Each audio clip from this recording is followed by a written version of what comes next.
অনেক নিয়মই মানা হচ্ছে না রাজধানীর কোরবানির পশুর হাটে। উত্তরা দিয়াবাড়ি মেট্রো স্টেশনের নিচে রাস্তার পাশে এমনকি পিলারের গা ঘেঁষেও বসেছে হাট। এদিকে ঈদের আগের দিন বৃষ্টির প্রভাব পড়েছে হাটে। বিক্রেতারা বলছেন লোকসান এড়াতেই কম দামে ছাড়তে হচ্ছে গরু, আর ক্রেতাদের দাবি কয়েকদিনের তুলনায় কিছুটা কমেছে পশুর দাম। উত্তরা দিয়াবাড়ি কোরবানির পশুর হাট, যেখানে এখন গরুর হাট আর মেট্রো স্টেশনের সীমারেখা আলাদা করাই যেন কঠিন।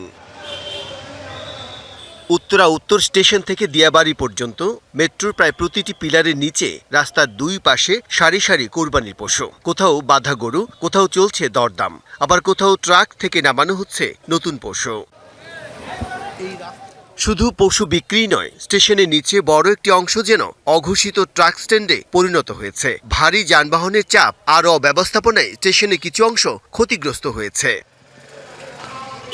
মাঝে মধ্যে আইন শৃঙ্খলা বাহিনী ক্যামেরা দেখে অভিযান চালিয়ে রাস্তা থেকে পশু সরিয়ে দিলেও কিছুক্ষণ পরই যেন আগের চিত্র। যারা ব্যাপারী তারা গরু বেচতে যাচ্ছে, কিন্তু যারা কিনবো আমরা একটা জায়গা থেকে কিনতে পারতেছি না।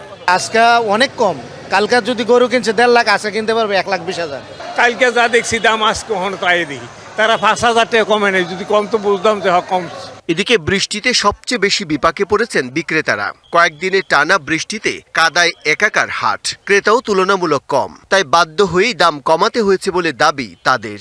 বৃষ্টির কারণে কাস্টমার নাই, অনেক কম দামে ছেড়ে দিতেছি, এখন লস হইলেও দিয়ে দেবে। এখন আগে যা বেচছি সব চড়া দামে বেচছি, এখন তো আর বেচা যায় না, কাস্টমার নাই। কঠিন অবস্থা ভাই, মেঘ বৃষ্টি 150 করে 100 দাম। কেউ কেউ বলছেন পশুর খাবার, পরিবহন আর শ্রমিক খরচ বাড়লেও এখন আর আগের দাম ধরে রাখা সম্ভব হচ্ছে না। অন্যদিকে ক্রেতাদের ভাষ্য, ঈদ যত ঘনাচ্ছে ততই কিছুটা নমনীয় হচ্ছেন বিক্রেতারা। Bijan Kumar Das, DBC news, Dhaka.